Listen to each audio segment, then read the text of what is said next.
Puji Tuhan, selamat pagi saudara jemaat GBI Situbondo dimanapun berada. Selamat berjumpa kembali dalam menu sarapan pagi hari ini.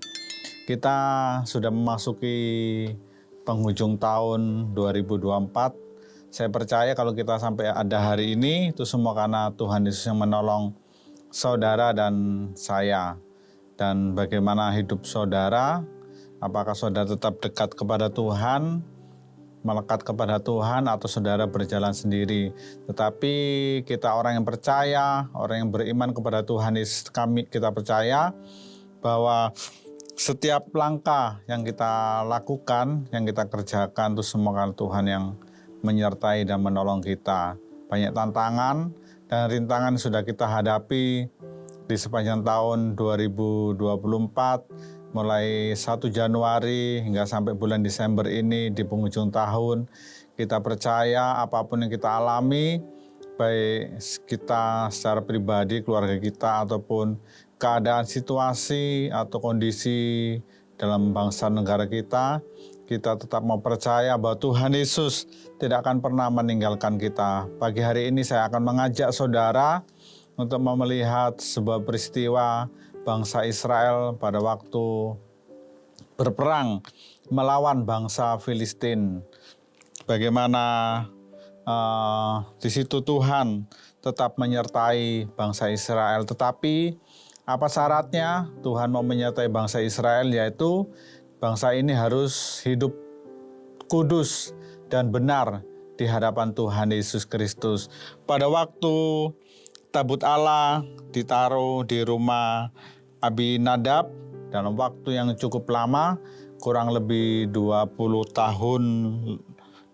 tahun ditulis di dalam 1 Samuel 7 di sini. Di situ bangsa Israel mulai mengalami sebuah kebingungan ya saudara ya, mengalami sebuah kegusaran karena Tuhan mungkin telah lama meninggalkan bangsa Israel, karena bangsa Israel sudah tidak hidup benar di hadapan Tuhan, hidup menyembah kepada dewa, menyembah kepada Allah-Allah lain. Karena dikatakan di sini di dalam 1 Samuel 7 ayat yang kedua, orang Filistin terpukul kalah dekat Mispa. Kalau saudara membaca ayat sebelumnya, bagaimana bahwa tabut Allah itu telah ditaruh di rumah Abinadab dan di sana berwaktu yang cukup lama, dan bangsa itu pun tertinggal lama, tidak berhubungan dengan Tuhan dan hidup yang tidak sesuai dengan kebenaran firman Tuhan. Sejak tabut ayat 2, sejak tabut itu tinggal di Kiryat Yearim, berlalulah waktu yang cukup lama, yakni 20 tahun, dan seluruh kaum Israel mengeluh kepada Tuhan. Lalu berkatalah Samuel kepada seluruh kaum Israel demikian, jika kamu berbalik kepada Tuhan dengan segenap hati, maka jauhkanlah para Allah asing ya saudara ya, dan para Asitoret dari tengah-tengahmu, dan tujukan hatimu kepada Tuhan dan beribadahlah hanya kepadanya, maka ia akan melepaskan kamu dari tangan orang Filistin. Jadi bangsa Israel ini akan mengalami peperangan kepada bangsa Filistin ya, akan berperang. Dan di sini bangsa Israel mengalami ketakutan, takut kalah, takut mengalami kekalahan dalam berperang. Dan Samuel, seorang nabi yang disegani oleh bangsa Israel, memperingatkan bangsa Israel supaya hidup berbalik kepada Tuhan, tidak menyembah kepada Tuhan, kepada Allah yang lain, juga dikatakan tidak menyembah kepada Asitoret. Kalau saudara mencari apa Asitoret itu adalah dewi kesuburan. Dewi kesuburan ini kalau kita membaca dalam sebuah literatur, ini adalah dewi yang dibawa oleh istri-istri atau gundik-gundik dari Raja Salomo, bangsa Kanaan pada waktu itu ya, masuk ke dalam peradaban bangsa Israel. Nah, Samuel mengingatkan kepada bangsa Israel supaya berbalik kepada Tuhan, meninggalkan Baal dan meninggalkan para Asitoret. Terus apa yang terjadi? Maka bangsa Israel, secara singkatnya ceritanya, bangsa Israel bertobat, meninggalkan para Allah lain, ilah-ilah lain, dan tidak menyembah kepada para Asitoret ini. Dan Di situ maka Tuhan berbelas kasihan kepada bangsa Israel, dan yang terjadi setelah bangsa itu bertobat dan Samuel menghakimi bangsa Israel. Kalau kita membaca di ayat ke-6 bagian yang B, kami telah berdosa kepada Tuhan, dan Samuel menghakimi orang Israel di Mispa. Terus ayat 9, sesudah itu Samuel mengambil seekor anak domba yang menyusu, lalu mempersembahkan seluruhnya kepada Tuhan sebagai korban bakaran. Dan ketika Samuel berseru kepada Tuhan bagi orang Israel, maka Tuhan menjawab dia. Nah, bangsa Israel telah bertobat, dihakimi oleh Samuel, dan Samuel pun mempersembahkan korban persembahan kepada Tuhan melalui seekor anak domba yang menyusui, dan mempersembahkan semua itu keseluruhannya kepada Tuhan. Setelah bangsa Israel bertobat dan kembali kepada Tuhan, apa yang terjadi? Bahwa Tuhan menepati janjinya, yaitu Tuhan memberikan kemenangan kepada bangsa Israel. Tuhan,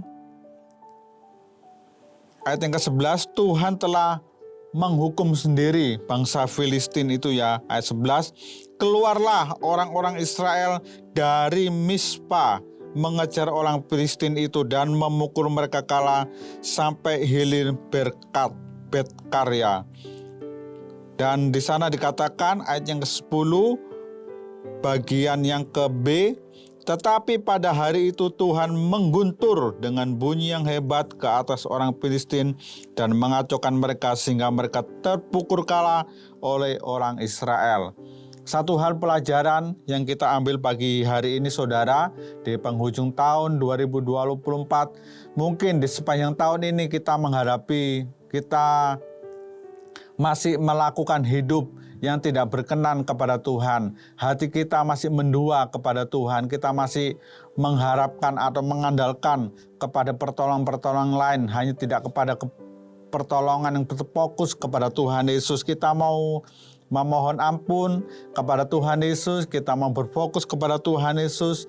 Kalau Tuhan sanggup melepaskan bangsa Israel dari bangsa Filistin, pun Tuhan akan sanggup juga melepaskan kita dari masa-masa kesulitan yang kita akan hadapi ataupun yang akan kita alami. Memasuki tahun 2025, banyak orang-orang mengatakan bahwa tahun ini adalah tahun yang sulit, masa-masa yang sulit, karena ini adalah masa-masa tahun bergejolaknya perekonomian. Tetapi kita orang yang percaya kepada Tuhan Yesus, bahwa Tuhan Yesus tidak akan pernah meninggalkan kita. Dikatakan ayat yang ke-12, maka apa yang terjadi? Bangsa itu dan Samuel, kemudian Samuel mengambil sebuah batu dan mendirikannya atas Mispa dan Yesana. Ia menamainya Ebenezer. Katanya sampai di sini Tuhan telah menolong kita. Kita percaya sampai di sini Tuhan sudah menolong kita, Ebenezer. Tuhan akan selalu menyertai kita hingga sampai selama-lamanya. Tuhan akan memimpin hidup kita. Dan satu hal yang saya ingatkan, rasakan saudara hidup benar di hadapan Tuhan. Ayat yang lain saya bacakan sebagai penguat kita. Amsal 2 ayat yang 7 saya bacakan. Ia menyediakan pertolongan bagi orang yang jujur, menjadi perisai bagi orang yang tidak bercelah lakunya. Ya saudara ya, orang yang tidak bercelah lakunya, maka Tuhan itu akan menjadi perisai bagi kita. Puji Tuhan, selamat pagi saudara. Inilah renungan pagi hari yang saya dapat sampaikan, kiranya ini menjadikan sebuah kekuatan bagi kita untuk kita menghadapi hari-hari yang baru, tahun-tahun yang baru, tahun-tahun ke depan, hingga mengakhiri tahun 2024 ini. Puji Tuhan, Tuhan Yesus memberkati saudara. Amin.